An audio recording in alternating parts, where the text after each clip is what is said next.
അടുത്ത പേജിലേക്ക് മറിക്കാം. നഖ്റഉ നമുക്ക് വായിക്കാം. ഫായിസുൻ ദാരിസുൻ ഹുവ മുജിദ്ദും ബൈതുഹു ഫിൽ ഖറിയത്തി. നോക്കാം, ഫായിസിനെ കുറിച്ചാണ് കേട്ടോ. ആണാണ്, പെണ്ണല്ല. ഫായിസേണ് നേരത്തെ പറഞ്ഞത്, ഇത് ഫായിസ് ആണ്. ഓക്കെ. ഫായിസുൻ, ഫായിസ് ദാരിസുൻ ഓൻ വിദ്യാർത്ഥിയാണ്.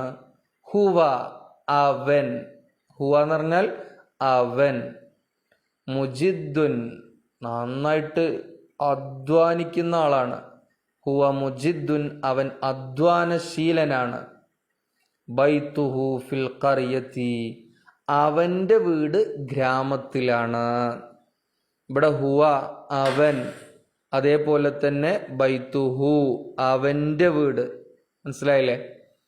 ഇനി ഒരാളായതുകൊണ്ടാണ് കേട്ടോ അങ്ങനെ. ഇനി രണ്ടാമത്തത് ഷാക്കിറത്തുൻ ദാരിസത്തുൻ. ഷാക്കിറ വിദ്യാർത്ഥിനിയാണ്, പെൺകുട്ടിയാണല്ലോ. ഹിയ മുജിദ്ദത്തുൻ അവൾ അധ്വാനശീലരാണ്, അവൾ അധ്വാനശീലയാണ്.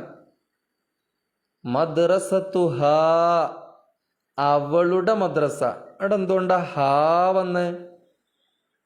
ഹിയ വന്നുല്ലേ.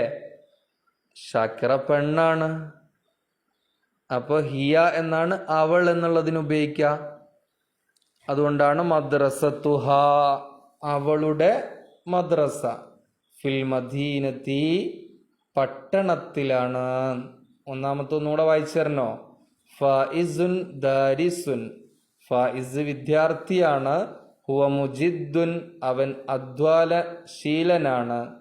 ബൈതുഹു ഫിൽ ഖറിയത്തി അവൻ്റെ വീട് ഗ്രാമത്തിലാണ്. ഷാക്കിറത്തുൻ ദാരിസത്തുൻ ഷാക്കിറ വിദ്യാർത്ഥിനിയാണ്. ഹിയ മുജിദ്ദത്തുൻ അവൾ അധ്വാനശീലയാണ്. മദ്രസത്തുഹ ഫിൽ മദീനത്തി അവളുടെ മദ്രസ പട്ടണത്തിലാണ്.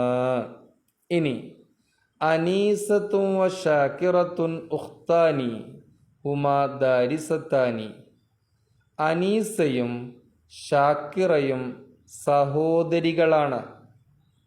ഹുമാ ദാരിസത്താനി അവർ രണ്ടാളും വിദ്യാർത്ഥിനികളാണ്. അനീസയും ഷാക്കിറയും സഹോദരികളാണ്. ഹുമാ ദാരിസത്താനി അവർ രണ്ടാളും, രണ്ടുപേരും ദാരിസത്താനി വിദ്യാർത്ഥിനികളാണ്. ഇവിടെ കണ്ടോ, രണ്ടാളുണ്ടായതുകൊണ്ടാണ് ഹുമ ഉപയോഗിച്ചത്. അനീസ മാത്രമാണെങ്കിൽ എന്താ ഉപയോഗിക്കുക? ഹിയ എന്നാണ് ഉപയോഗിക്കുക കേട്ടോ. ഇനി അടുത്തത് അൽ മുഅ്മിനൂന ഇഖ്വത്തുൻ ഹും ദാഹിബൂന ഇലൽ മസ്ജിദി. മുഅ്മിനീങ്ങൾ സഹോദരന്മാരാണ്. ഹും ദാഹിബൂന ഇലൽ മസ്ജിദി അവർ പള്ളിയിലേക്ക് പോകുന്നവരാണ്. മുഅ്മിനുകൾ അതായത് സത്യവിശ്വാസികൾ ഇഖ്വത്തുൻ സഹോദരന്മാരാണ്. ഹും ദാഹിബൂന ഇലൽ മസ്ജിദി അവർ പള്ളിയിലേക്ക് പോകുന്നവരാണ്. ഇനി അതിൻ്റെ താഴെ ഒരു കള്ളി കണ്ടോ? അതൊക്കെ നിങ്ങൾ നിർബന്ധമായിട്ട് പഠിക്കണേ, പരീക്ഷയ്ക്ക് ചോദിക്കാറുണ്ട്. ഹുവ ഹുമാ ഹും ഹിയ ഹുമാ ഹുന്ന. ഒരു പാട്ട് പോലെ രസകരമായിട്ട് പഠിച്ചാൽ മതി. ഹുവ ഹുമാ ഹും ഹിയ ഹുമാ ഹുന്ന, ഹുവ ഹുമാ ഹും ഹിയ ഹുമാ ഹുന്ന. അങ്ങനെ പഠിക്കുക. ഒരാണ് ഒരാള് ആവുമ്പോഴാണ് സാധാരണ നമ്മൾ ഹുവ ഉപയോഗിക്കാറ്. ഒന്ന് അതേപോലെ തന്നെ ആണാവുമ്പോൾ, ഒന്ന് പെണ്ണാവുമ്പോൾ ഹിയ എന്നുപയോഗിക്കുന്നു. ഇനി രണ്ട് ആൺകുട്ടികളുണ്ടാവുമ്പോൾ ഹുമ എന്നുപയോഗിക്കും. രണ്ട് പെൺകുട്ടികളാണെങ്കിലും എന്തെന്നെയാണ് ഉപയോഗിക്കുക? ഹുമ എന്നാണ് ഉപയോഗിക്കുക. മുകളിൽ കണ്ടില്ലേ നിങ്ങൾ ഉദാഹരണം? അനീസത്തും വഷാക്കിറത്തുൻ ഉഖ്താനി ഹുമാ. കണ്ടോ? രണ്ട് പെൺകുട്ടികൾ ഉണ്ടാവുമ്പോൾ. ഇനി ഒരു ആൺകുട്ടിയും പെൺകുട്ടിയാണെങ്കിലും അങ്ങനെ തന്നെയാണ് ഉപയോഗിക്കുക കേട്ടോ. ഹുമ എന്ന് തന്നെയാണ് ഉപയോഗിക്കുക. രണ്ടാളുണ്ടെങ്കിൽ ഹുമ എന്ന് ഉപയോഗിക്കും. ഇനി കുറേ ആൺകുട്ടികളുണ്ടെങ്കിൽ ഹും എന്നുപയോഗിക്കും. അല്ലേ? നമ്മൾ അൻവർ മുദർരിസുൻ എന്ന് പറഞ്ഞിട്ടുള്ള ആ പാഠത്തിൻ്റെ തുടക്കത്തിൽ കണ്ടില്ലേ? ആൺകുട്ടികളെ കുറിച്ച് പറഞ്ഞപ്പോൾ ഹും അവർ, അതായത് രണ്ടിലധികം ഉണ്ടല്ലോ, 20 ആളുകളുണ്ടല്ലോ, രണ്ടിലധികം ആളുകളുണ്ടെങ്കിൽ ആൺകുട്ടികളാണെങ്കിൽ ഹും എന്നുപയോഗിക്കും, പെൺകുട്ടികളാണെങ്കിൽ ഹുന്ന എന്നുപയോഗിക്കും. താഴത്ത് നോക്ക്, 10 പെൺകുട്ടികളെ കുറിച്ച് പറയുന്നിടത്ത് വഹുന്ന ജാലിസാത്തും ഫി ജാനിബി സഫി, അങ്ങനെയല്ല പറഞ്ഞത്, ഹുന്ന എന്നാണ് പറഞ്ഞത്. അപ്പോൾ ഒന്നാണ് ആൺകുട്ടിയാണ്, എന്താ ഉപയോഗിക്കുക? ഹുവാ. രണ്ടാണ് ആൺകുട്ടിയാണ്, എങ്ങനെ ഉപയോഗിക്കുക? ഹുമാ. കുറേ ആൾക്കാരുണ്ടെങ്കിലോ ഹും. ഒരു പെൺകുട്ടിയാണെങ്കിലോ ഹിയ. 2 എണ്ണം ഉണ്ടെങ്കിലോ ഹുമാ. കുറേ ഉണ്ടെങ്കിലോ ഹുന്ന. കാര്യം മനസ്സിലായല്ലോ? ഇനി അവൻ എന്ന് പറഞ്ഞാൽ, ഇപ്പം ഞാൻ പറയാണ്, എനിക്ക് ഒരു സുഹൃത്തുണ്ട്, ഷമീർ എന്നാണ് അവൻ്റെ പേര്. എന്നിട്ട് അവൻ എന്ന് ഞാൻ വീണ്ടും ഉപയോഗിക്കുമല്ലോ. അവൻ്റെ വീട്, അവൻ്റെ പേര്, അവൻ്റെ മോട്ടോർ സൈക്കിള്, ഇവിടൊക്കെ അവൻ്റെ എന്ന് ഉപയോഗിക്കും ഞാൻ. അത് അവൻ എന്നുള്ളതിനെ നമ്മൾ അദ്ദേഹത്തിൻ്റെ ഒരു കാര്യം പറയുമ്പോൾ അവൻ എന്നുള്ള അർത്ഥത്തിൽ ഉപയോഗിച്ചതോടുകൂടെ നമ്മൾ എന്ത് ചെയ്യും? ഒരു വാക്കിനോടുകൂടെ ഹു എന്ന് ചേർത്തി കൊടുക്കും. ഉസ്താദ് ഉദാഹരണം പറയുമ്പോൾ നിങ്ങൾക്ക് മനസ്സിലാവും. നോക്ക്, കിതാബുഹു, അവൻ്റെ കിതാബ്. ഇനി 2 ആളെ കിതാബാണെങ്കിലോ കിതാബു ഹുമാ, അവസാനത്തിൽ ചേർത്ത് ശ്രദ്ധിക്കണേ. കുറേ ആൾക്കാരുണ്ടെങ്കിലോ കിതാബു ഹും. അപ്പോൾ ഹുവ എന്നുള്ളതിൻ്റെ സ്ഥാനത്ത് ഹു ചേർത്തു, ഹുമയുടെയും ഹും എന്നുള്ളതിൻ്റെ സ്ഥാനത്ത് മാറ്റങ്ങളില്ല, അല്ലേ? ഇനി പെൺകുട്ടികളാണെങ്കിലോ കിതാബു ഹാ, അവളുടെ കിതാബ്. 2 ആളാണെങ്കിൽ കിതാബു ഹുമാ, മാറ്റങ്ങളില്ല. കുറേ ആൾക്കാരുണ്ടെങ്കിലോ കിതാബു ഹുന്ന, അവിടെയൊക്കെ കിതാബ് മാത്രമേ ഇതിലേക്ക് ചേർത്തി കൊടുത്തിട്ടുള്ളൂ. ബാക്കിയൊക്കെ നേരത്തെ പറഞ്ഞതാണ്. പക്ഷെ വ്യത്യാസം എവിടെ കിടക്കണത്? കിതാബു ഹു അവൻ്റെ കിതാബ്, കിതാബു ഹ അവളുടെ കിതാബ്. ഇനി അടുത്തത് നോക്കി മക്കളെ, ഹാദാ വലദുൻ ഹുവ ദാരിസുൻ ഇസ്മുഹു ഹബീബുൻ. നോക്കാം നമുക്ക്, അതിൻ്റെയൊക്കെ അർത്ഥങ്ങൾ കൂടെ കിട്ടിയാൽ പെട്ടെന്നുണ്ട്. ഹാദാ വലദുൻ, ഇതൊരു ആൺകുട്ടിയാണ്. ആൺകുട്ടി ആവുകൊണ്ട് തന്നെ അവനെക്കുറിച്ച് പറയുമ്പോൾ എന്താ പറയുക? ഹുവ. പിന്നെ ഒരാളും അല്ലേ, ഹുവ ദാരിസുൻ, അവൻ വിദ്യാർത്ഥിയാണ്. അവൻ്റെ പേരെന്താ? ഇസ്മുഹു ഹബീബുൻ, അവൻ്റെ പേര് ഹബീബ് എന്നാണ്. ഇനി കുറേ കുട്ടികളുണ്ടാവുമ്പോൾ ഹഉലാഇ ഔലാദുൻ, ഇവർ ആൺകുട്ടികളാണ്, ഇക്കൂട്ടര് ആൺകുട്ടികളാണ്.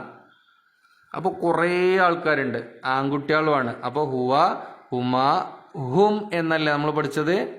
ഇനി അടുത്ത വാക്ക് നോക്ക്, ഹും ദാരിസൂൻ, അവർ പഠിക്കുന്നവരാണ്. എന്നിട്ട് പിന്നെ പറയുന്നെന്താ? മദ്രസതുഹും കബീറത്തുൻ, അവരുടെ മദ്രസ വലുതാണ്. ഇനി ഒരു പെൺകുട്ടിനെ കുറിച്ചാണ് കേട്ടോ. ഹാദിഹി ബിന്തുൻ, ഇതൊരു പെൺകുട്ടിയാണ്. പെൺകുട്ടിയാകുമ്പോൾ ഹുവ എന്നാണോ ഹിയ എന്നാണോ ഉപയോഗിക്കുക? ഹിയ അല്ലേ? ഹിയ ദാരിസത്തുൻ, അവൾ വിദ്യാർത്ഥിനിയാണ്. ഇസ്മുഹാ, അവളുടെ പേര് ജലിയത്തുൻ, ജലിയ എന്നാണ്. ഇനി കുറേ പെൺകുട്ടികൾ, ഹഉലാഇ ബനാത്തുൻ, ഇക്കൂട്ടര് പെൺകുട്ടികളാണ്. ഹുന്ന ദാരിസാത്തുൻ, അവർ വിദ്യാർത്ഥിനികളാണ്. അവിടെ കണ്ടോ, പെൺകുട്ടികളായപ്പോൾ ഹുന്ന എന്നാണ് ഉപയോഗിച്ചത്. മദ്രസതുഹുന്ന ഫിൽ ഖറിയത്തി, അവരുടെ മദ്രസ ഗ്രാമത്തിലാണ്. ഇനി താഴെയുള്ളൊന്ന് വായിച്ചു നോക്കാം. അബൂബക്കറിന് സിദ്ദീഖ് റളിയല്ലാഹു അൻഹു അവ്വലുൽ ഖുലഫാ റാഷിദീൻ. അതായത് റളിയല്ലാഹു അൻഹു എന്ന് പറഞ്ഞു, അവിടെയാണ് നമ്മളെ പോയിന്റ് കിടക്കുന്നത്. അബൂബക്കർ സിദ്ദീഖ് റളിയല്ലാഹു, അള്ളാഹു തൃപ്തിപ്പെട്ടു, അൻഹു അദ്ദേഹത്തെ, അവ്വലുൽ ഖുലഫാ റാഷിദീൻ, അദ്ദേഹം ആദ്യത്തെ ഖുലഫാ റാഷിദീങ്ങളിൽ ആദ്യത്തെ ആളാണ്. അപ്പം അത് നോക്കി വെക്കുക. ചില ഉദാഹരണങ്ങളാണ്. ഇനി അടുത്തൊരു പ്രാർത്ഥനയാണ്. നമ്മൾ സാധാരണ പ്രാർത്ഥിക്കലുണ്ടല്ലേ, മയ്യിത്ത് നിസ്കാരത്തിൻ്റെ പ്രാർത്ഥനയിലൊക്കെ പ്രാർത്ഥിക്കാറുണ്ട്. അല്ലാഹുമ്മ ഗ്ഫിർ ലഹു വർഹംഹു വഅഫു അൻഹു എന്നൊക്കെ പറഞ്ഞ്. അല്ലാഹുമ്മ ഗ്ഫിർ ലഹു, പടച്ചോനെ നീ അദ്ദേഹത്തിന് പുറത്തു കൊടുക്കണേ. വർഹംഹു, അദ്ദേഹത്തിനോട് നീ കരുണ ചെയ്യണേ. വഅഫു അൻഹു, അദ്ദേഹത്തിന് നീ മാപ്പ് കൊടുക്കണേ. ഇവിടെ കണ്ടോ ഹു ഹു എന്ന്. ഇനി അതൊരു പെണ്ണാണെങ്കിൽ എങ്ങനെയൊക്കെ നമ്മൾ പറയാ? അല്ലാഹുമ്മ ഗ്ഫിർ ലഹാ വർഹംഹാ വഅഫു അൻഹാ, അല്ലേ? ഇനി രണ്ടാളുണ്ടെങ്കിൽ നമ്മൾ എങ്ങനെ പറയാ? അല്ലാഹുമ്മ ഗ്ഫിർ ലഹുമാ വർഹംഹുമാ, അല്ലേ? ഇനി കുറേ ആണുങ്ങളാണെങ്കിലോ? അല്ലാഹുമ്മ ഗ്ഫിർ ലഹും വർഹംഹും വഅഫു അൻഹും. കുറേ പെൺകുട്ടികളാണെങ്കിലോ? അല്ലാഹുമ്മ ഗ്ഫിർ ലഹുന്ന വർഹംഹുന്ന വഅഫു അൻഹുന്ന, അല്ലേ? വഅഫു അൻഹുന്ന, അല്ലേ? അങ്ങനെയാണല്ലോ നമ്മൾ ഉപയോഗിക്കുക. ഇനി അടുത്തത് ഖദീജത്തുൻ റളിയല്ലാഹു അൻഹാ അവ്വലു ഉമ്മഹാത്തിൽ മുഅ്മിനീൻ. മുഅ്മിനീങ്ങളുടെ ഉമ്മമാരിൽ ആദ്യത്തെ ആളാണ് ആര്?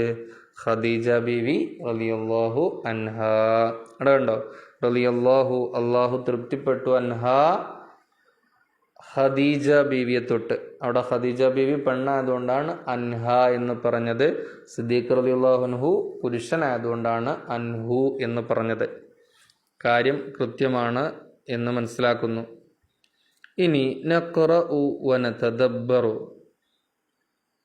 അനീസുൻ